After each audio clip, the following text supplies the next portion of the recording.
Nakakatawang maliit na kaibigan ang meron si Mandy at mukhang siya ang may pinakamaliit na bahagi. Pero si Brittany, mas maswerte siya. At wow! Tingnan mo ang malaking inidoro na puno ng Skittles na nakuha ni Nicole. Magiging kawili-wiling round ito at si Mandy ang unang susubok. Aw! Napakaliit na bahagi. There, Churro! Ni Skittles ay talagang bayat-sarap! Kumusta naman, Soups? Nagbago ang kulay ng labi ni Mandy. Ang liwanag, ang ganda. Sige, magtuloy tayo. Tingnan natin kung paano haharapin ni Brittany ang kanyang gawain. Mukhang handang-handa at puno ng enerhiya siya. At mabigat ang toilet na iyon. It's fights kay Brittany. Okay, ano ang ginagawa niya? Iniisa-isa niya ang mga candy ayon sa kulay. Siyempre, medyo nakakabagot yan. Lalo na kapag may mga tao na patuloy na nanggugulo sa'yo. Tingnan mo ang mga makukulay na daan na ginawa niya. Okay, ano ang susunod na mangyayari? Oh, naiintindihan ko. Mukhang kaya na niyang inumin ang lahat gamit ang straw. Mas maginhawa yan. Kumusta, Brittany? Nako, nagbabago rin ng itsura si Brittany. Anong kamangha-manghang kagandahan? At kung magpapatuloy siya, okay, ano ang mangyayari ngayon? Okay, hintayin mo. Ang buhok ni Brittany ay naging berde. Talagang may sense iyon. Pero hindi lang iyon. Gustong makita ng lahat kung ano ang susunod. At, naghahalo na tayo ng mga kulay ngayon.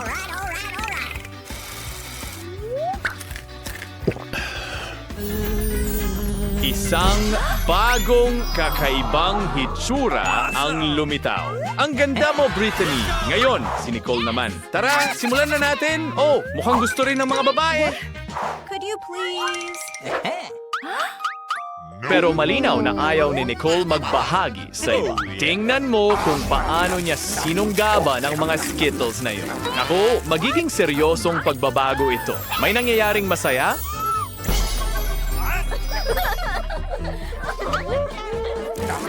Ano? Naging clown si Nicole? Tingnan mo ang sarili mo at parang hindi niya talaga ito nagugustuhan. Huwag kang umiyak, mahal. Masaya naman ito. Sige, sa susunod na round na tayo at mukhang magiging sobrang kadiri ito. What? You. Oh my. Ano ang problema, Brittany? Mayroon bang nakakadiri? Talagang minalas si Mandy sa hamon na ito. Tingnan natin kung ano ang hinaharap ni Nicole. Why get serious and dearies away? Eto ay mukhang talagang nagakadiri. At ang lasa, sobrang sama. Huwag mo nang banggitin ang amoy.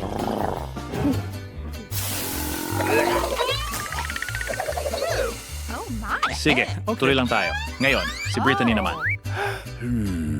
At mukhang may naisip siya. Sige, tingnan natin. Hindi yung gagana. O, kailangan mo pa rin kainin yan.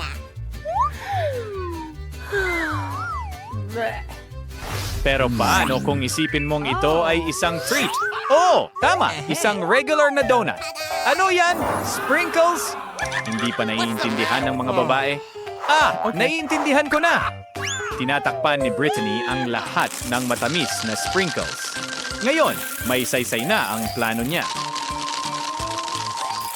Ano ang masasabi ko? Tiyak na mas maganda ito kaysa dati. Sige, good luck sa'yo. At handa na siya. Sige, tingnan natin.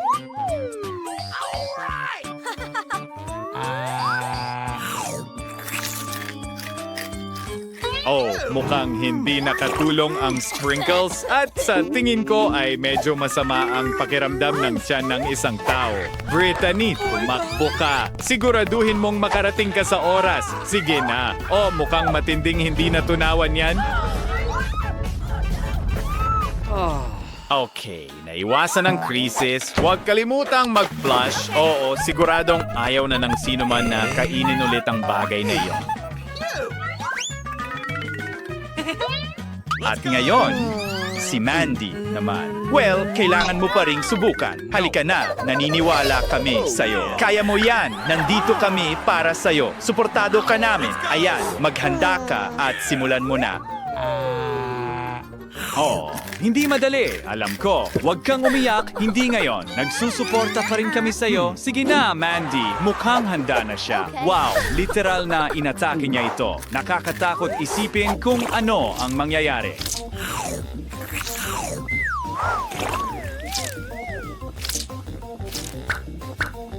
Hintayin mo.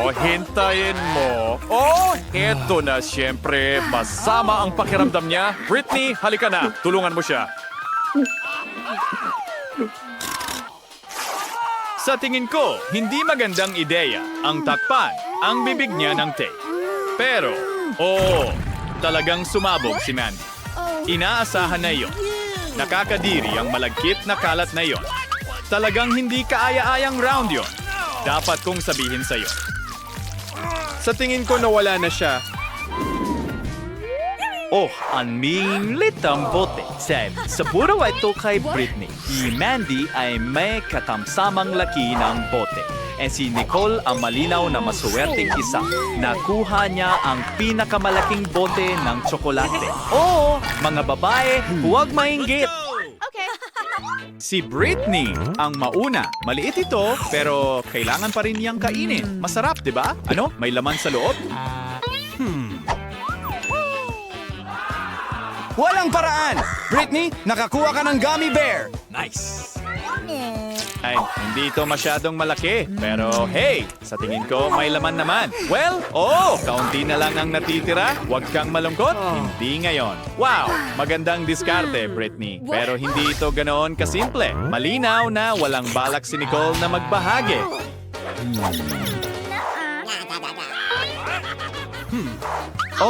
Ngayon ay turn na ni Mandy. Tigilan mo na ang pag-amoy diyan.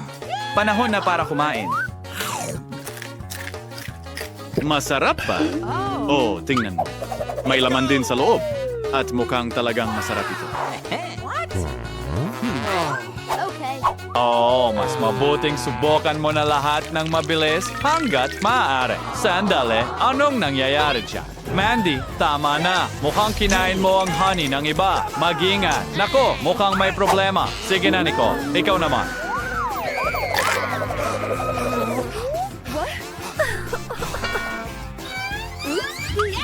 Oh my.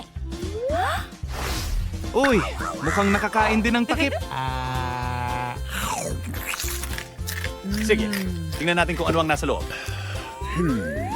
Interesado rin si Britney sa kung ano ang nasa loob. Wow, may cool na laruan doon. Bubu. Hindi lang basta-basta. Mandy, tingnan mo yan. Grabe, ang swerte ni Nicole. At bagay pa ito sa kanyang bag. Ang astig, mukhang oras na para tapusin ang treat.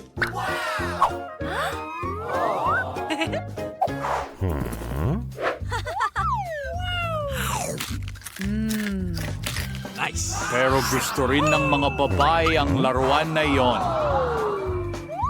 Nicole, hindi ka dapat magpa-distract, lalo na kapag nandyan sina Mandy at Britney. Mukhang hindi talaga handa si Britney na mag-share. Magkakaroon ba tayo ng away?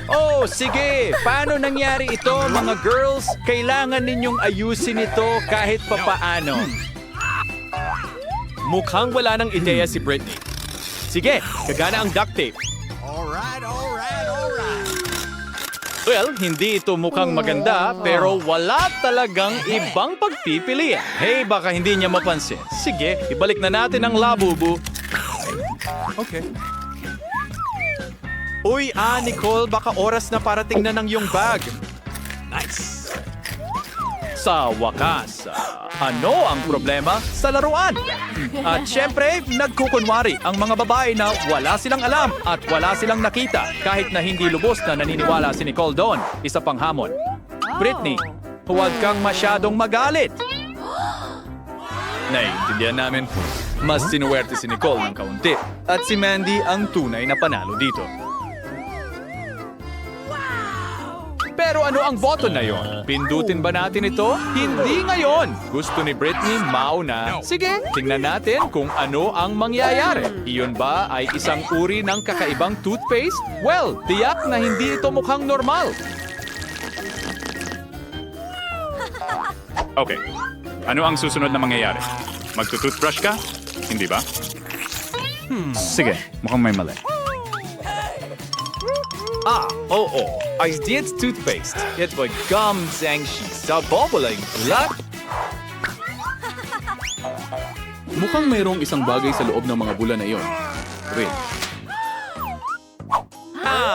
Oo. Maliit na paalala para sa inyo na mag-subscribe sa channel at pindutin ang bell button. Britney, mahusay ang ginawa mo. Ngayon, si Nicole naman. Nakuha niya ang medium na isa. At heto na ulit tayo. Magtututbrush ka rin ba? Mukhang gusto niya ang amoy. sa tingin ko ngayon kaya na rin niyang magpalobo ng bula. Mas malaki ito at maaari ka pang makipaglaro sa mga babae.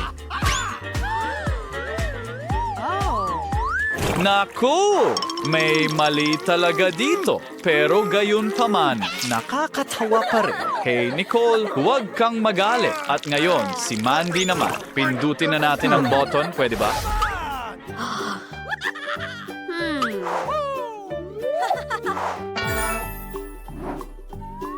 Ang laki ng sipilyo. At ang tubo ay sobrang bigat din, sa tingin ko. Hindi na ako makapaghintay na makita kung ano ang susunod na mangyayari. Halika na, Mandy, kasama mo kami. Hindi ko sa tingin na magtututbrush siya, pero kakainin niya ang masarap na gum na yon. Sige, subukan mong magpabula. Heto na, masaya ito talaga. At ang mga babae ay nagulat. Ano? Mukhang naipit ang sipilyo ni Mandy. Sige, ano ang gagawin mo ngayon? Kailangan talagang tumulong ng mga babae. At kailangan niyang maghintay ng kaunti. Naku! Nakikiramay kami sa'yo, Mandy.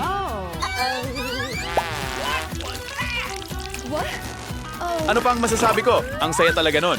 Ang galing at astig na hamon.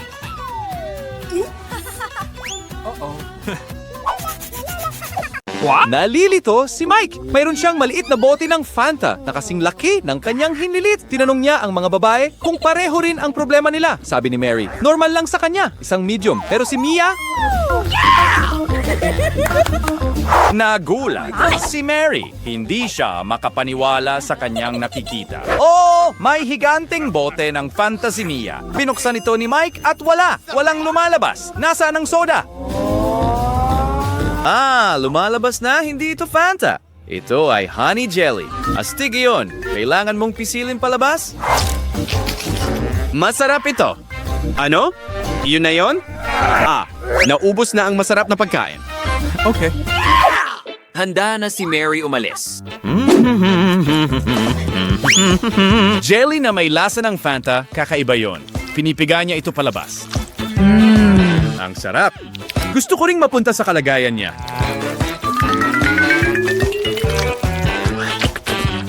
May natira pa sa ilalim. Pero hindi ganon kadaling pigayin ng natitirang jelly.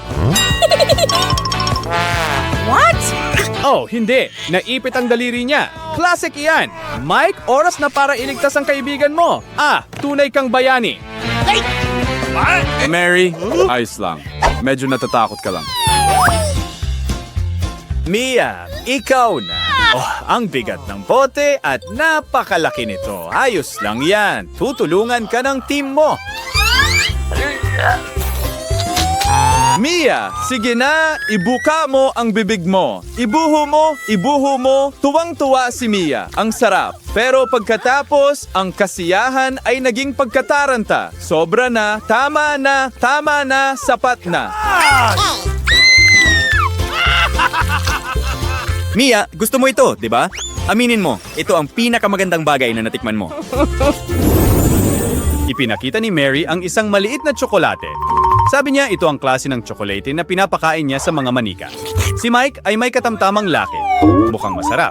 At pagkatapos ay tiningnan niya si Mia. Hindi makapaniwala. Si Mia ay may dambuhala, isang napakalaking tsokolate. Lahat ng ito ay para sa kanya. Sumali si Mary sa laro. Naalala niya ang kanyang kusina ng manika. Gagawa siya ng sarili niyang kakao. Ang tsokolate ay ilalagay sa maliit na palayok. Tunawin ito at haluin.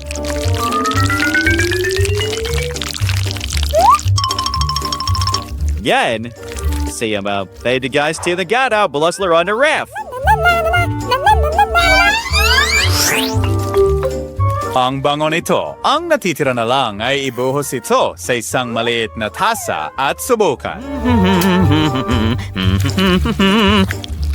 Sigurado akong napakasarap nito. Panahon na para subukan ito. At iyon na yun. Hindi nagtagal ang kasiyahan. Oh, huwag mo siyang pagtawanan. Pwede mo ring makuha ang pareho. Pero tingnan mo si Mike. Kakainin niya ang buong tsokolate sa isang subo. Talagang mahilig siya sa tsokolate. Oo, syempre, ang sarap. Gusto pa niya ng higit. Pumuwesto si Mia sa depensibong posisyon. May plano siyang magtayo ng bahay na tsokolate.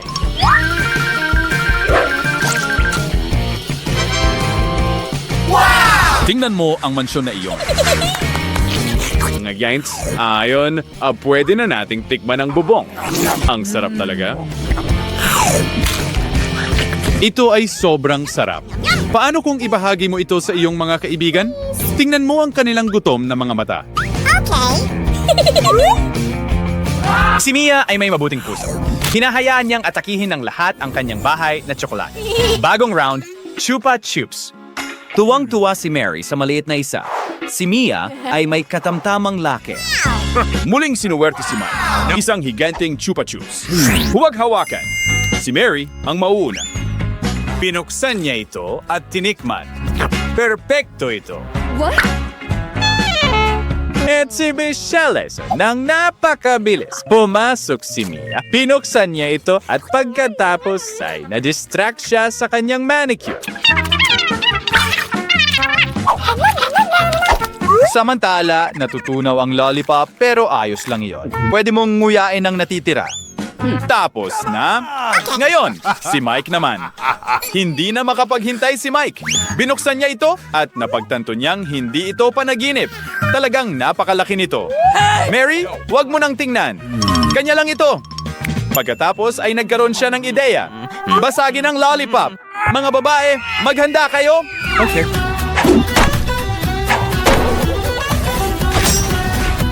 Grabe, ang saya nito. Ngayon, ang daming maliliit na piraso. Cool. Sinubukan niya ang isa. Ang sarap. Pero bumalik na ang mga babae. Gusto rin nila. Please. Let's go! Si Mike ay mabait na tao.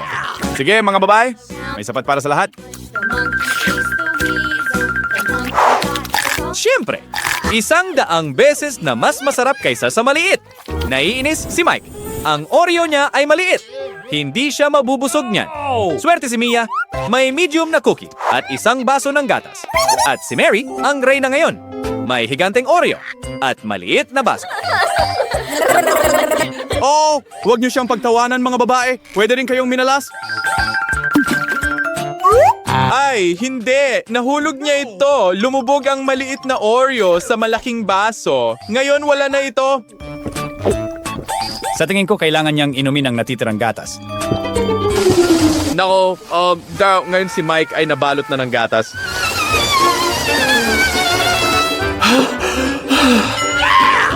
At narito ang cookie. Maliit ito, pero masarap pa rin. Mas lalo pang sumasarap ngayon.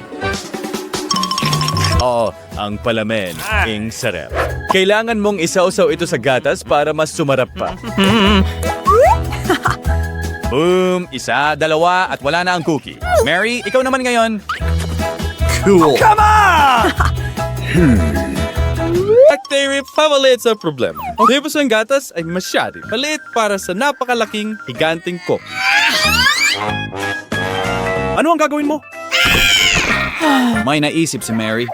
Ibinuhos niya ang gatas direkta sa cookie.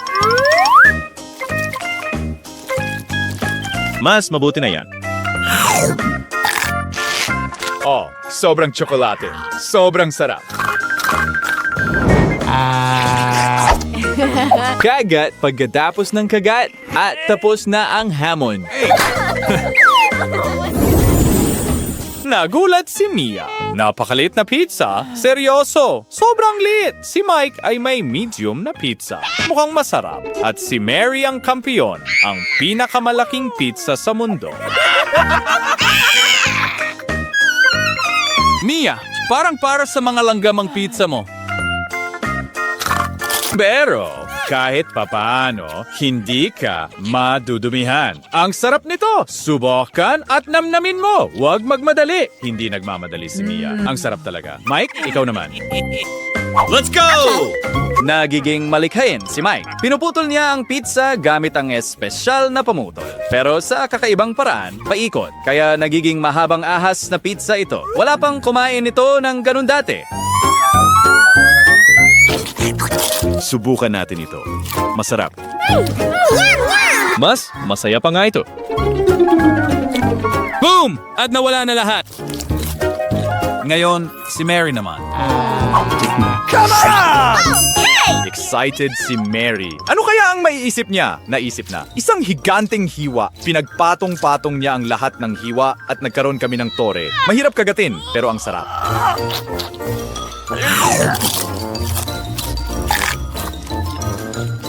Mga kaibigan, sa tingin ko, napapagod na siya sa paghawak ng higanting hiwa na ito. Si Mike ang nangunguna. Mia, alam mo na ang gagawin. Mary, nandito kami para sa'yo. Suporta ang lahat. Kaya mo yan. Cheer si Mia para sa kanya. Nguyain mo, nguyain mo. Kaunti na lang. Naniniwala kami sa'yo.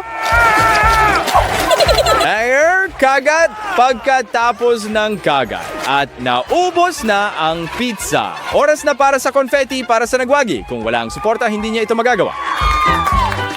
Wow! Isang buong balde ng Maltesers. Pero, sandali lang, medyo maliit ito. Si Mike ay may totoong balde ng Maltesers. Astig. At paano naman si Enid? Hindi maaari. Napakalaking balde iyon na may Maltesers. Kahanga-hanga. Miyerkules, huwag kang magalit. Mas mabuti na ang maliit na balde kaysa wala. Ano ang ginagawa mo? Ano yan sa iyo? Alright. Tingnan mo, may magic straw siya. Woo! At parang maliit na vacuum, mabilis niyang siniksip lahat ng kanyang candy. Walang kahit isa ang nahulog at nanatiling malinis ang kanyang mga kamay. Magaling na trabaho. Ngayon, si Mike naman. Ay hotspin si Mike. Mayroon siyang buong backpack na puno. He is gadget. Mike, will you create in Larry freestyle? Rina gawa mo. Tali bang gagana ito? Pero mukhang alam ni Mike ang siyagawa niya. Tingnan mo, naglunsad siya ng candy at gumagana talaga ang maze ni Mike. Ang galing! Sige na, ipadala mo ang mga candy mo sa paglalakbay sa slide maze. What? Wala silang ideya na si Mike na mahilig sa matatamis ay naghihintay sa kanila sa dulo at hindi nababagot ang mga babae habang inuubos mo ang lahat. What was that? Mukhang sanay ka na dito. At ayan na, tapos na. Bakit ka nakatingin ng malungkot sa walang laman na balde? Hindi ba yun sapat para sa'yo? O mahilig ka talaga sa matatamis? Yes! Masaya si Enid. Malalaki at sobrang sarap ng kanyang mga candy. Miyerkules, anong problema? Talaga bang iniisip mong magbabahagi si Enid sa'yo? Huwag mo nang asahan niya. Hindi ko rin ibabahagi ang ganito kasarap. Miyerkules, huwag kang magalit. Masamang ideya ang makipagtalo kay Enid. Nagiging interesante ito. Ano ang plano mo ngayon? Hoy, bakit mo kailangan ng flamethrower? Ano ang balak mong gawin? Walang kaalam-alam si Enid kung gaano katuso ang kaibigan niya. At nakagawa na ng butas si Wednesday. Diretso nang bumubuhos ang mga candy ni Enid sa kanyang balde. Ngayon, yan ay isang trick. Aba, Enid na wala na ang mga kindi mo at hindi man lang nagtatago ang magnanakaw. Kung nakibahagi ka sa mga kaibigan mo mula sa simula, lahat sana ay masaya. Tingnan mo, handa nang ibalik ni Wednesday ang huling candy sa'yo. Sige, ano ang susunod? Cereal na may gatas. Si Mike ay nakakuha ng napakaliit na bahagi. Si Wednesday ay nakakuha ng regular na bahagi at si Enid, kanya ay talagang napakalaki. Mas malaki pa kaysa sa kanya. Mga babae, huwag pagtawanan si Mike. Pwede rin sanang kayo yan. Alam ni Mike kung paano mag-enjoy sa kahit anong sitwasyon at kaya mahal namin siya. Ang bahagi na pang-adulto ay nararapat sa mesa na pang-adulto. Ang galing niyan, Mike. Tingnan mo ang setup. May maliit pang napkin. Sige, ibuhos mo na ang cereal. Tingnan natin ang iyong bahagi. Oo na, hindi naman gaano karamo. Kahit na maliit lang ang bahagi, makikabuhos ka pa rin ng gatas. Pero hindi rin gaano karami ang gatas. Nag-transformation sa Mike sa right ka na rin si Fredoy. Oh, talagang maganda ito. Mga babae, huwag niyo siyang pagtawanan. Oh, see there, wong actually, I wanna na madlay as Wednesday. Siwan niyang ibinuhos ang cereal, dahan-dahang nagdagdag ng gatas, and thousand kanyang katulong. Si Ting. Tama ka, Wednesday. Bakit mag-aaksaya ng enerhiya kung pwede mo namang i-enjoy ang pagkain mo? Sobrang gulat ni Mike na nakabukas ang kanyang bibig. Huwag kang mainggit, Mike. Tingnan natin kung paano haharapin ni Enid ang hamon. Nagpasalamat si Wednesday kay Ting at ito ay umalis. Ngayon, let's go! Si Enid naman. Ano kaya ang maiisip niya? Enid, hindi mo ba alam kung paano magbuhos ng gatas sa cereal? Sa tingin ko may naisip siya. Kakainin mo na naman lahat mag-isa? Baka sumabog ka o nagpasya kang magtago sa banyo kawili-wiling pagpili ng palikuran. Pero hey, at least kasya lahat. Daming gatas.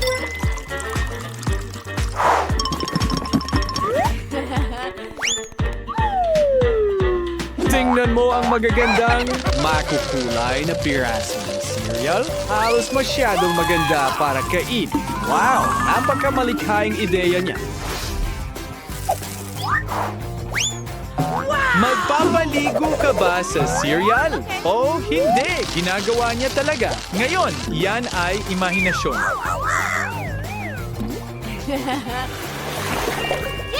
At nakatulong din ang maliit na rubber duck.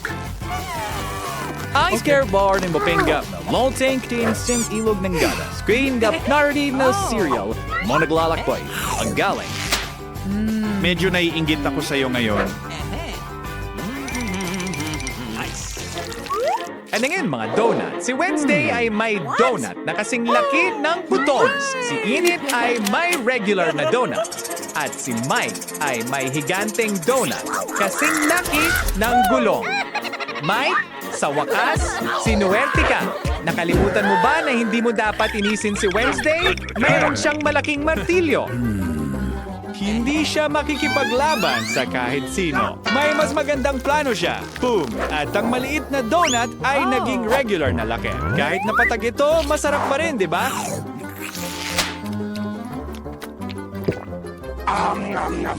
Kinain niya ito at mukhang masaya na siya ngayon. Magaling. Ngayon, si Enid naman. Let's go. Yes! Oh, Enid, napakaganda ng donut. Nakikita ko yan. Ano ang ginagawa mo? Naiintindihan ko. Bago mong lipstick yan. Napaka-stylish. Sobrang stylish na inakala ni Romantic Mike na ginagawa mo yan para sa kanya. Oo, Mike, ganyan talaga palagi sa mga babae. Naglalaro lang siya ng donut. Enid, bakit mo binabasag yan? Gusto mo ng makukulay na tainga. Naiintindihan ko. Mas madali itong kainin sa ganitong paraan. Enid, talagang marunong kang mag-enjoy. Gustong-gusto ko ito. Sa wakas, si Mike ang may pinakamalaking bahagi. At hindi siya nagmamadali. Sabi nga nila, sukatin ng 2 beses at kumain ng 1 beses. Maingat na naghahanda si Mike para kainin ang kanyang donut. Kumakain siya ng dahan-dahan, ninanamnam ang bawat kagat. Hoy, Mike! Nabagot na ang mga babae. Baka dapat mong bilisan. Sige na, magbahagi ka naman. Ay, umalis na sila. Mukhang hindi man lang napansin ni Mike. Kagat-kagat. Walang pagmamadali. Taon-taon. At ngayon, may isang matandang lalaki na nakaupo doon. Tinatapos ang huling piraso ng paborito niyang donut. Ang pumalit sa lahat ng kanyang mga kaibigan. Oh, tingnan mo. Bumalik na ang mga lola. Narito sila para batiin ka sa wakas ng pagtatapos mo. At mabuti na lang at naaalala nyo pa ang isa't isa. Isang malungkot pero nakakatawang kwento.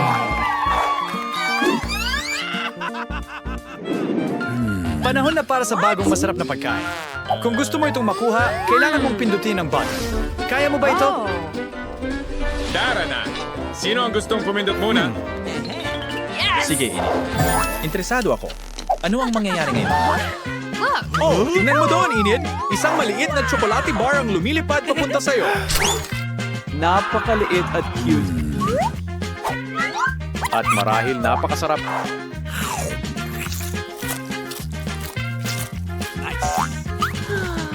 Inid, ano ang tinitingnan mo? Walang chocolate rain na dumarating. Hindi.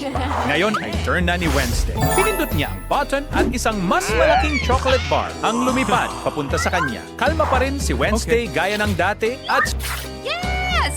Medyo nakakatakot. Miyerkules, bakit kailangan mo ng napakalaki at nakakatakot na kutsilyo? Pati ang matapang nating si Mike ay nagtatago. May binabalak si Miyerkules. Tingnan natin kung bakit niya hinihiwa ang tsokolate. Naiintindihan ko. Gumagawa siya ng mga bahagi para sa isang maliit na kabaong. Gumawa pa siya ng takip para dito. Kahit na may hindi magustuhan ito, laging may sariling estilo si Wednesday. Madilim at maganda, katulad ni Wednesday mismo. Halika na, huwag matakot, tsokolate lang ito. Napakasarap nito, napakatamis. Oh my. Mike! Huwag kang matakot at pindutin mo ang button. Tingnan natin kung ano ang makukuha mo. Oh, wow! Iyan ay isang higanteng tsokolating meteor. Lumilipad ito diretso patungo sa Earth. Sa tingin ko, kailangan nating tumakbo. Kailangang iligtas ang buong mundo. Wala nang oras na dapat sayangin. Mike, kita mo? Binobroadcast nila ito sa TV. Gumawa ka ng mabilis na aksyon at mukhang may natagpo ang solusyon. Ngayon, para kayong totoong mga superhero, ano ang gagawin ninyo sa mga hairdryer? Oh, seryoso ka ba? Ang flamethrower ni Wednesday, yan ang magliligtas sa lahat. Wow, isang tunay na himala, isang tsokolating ulan. Mag-subscribe at tumakbo tayo palabas bago kainin ng ating trio ang lahat.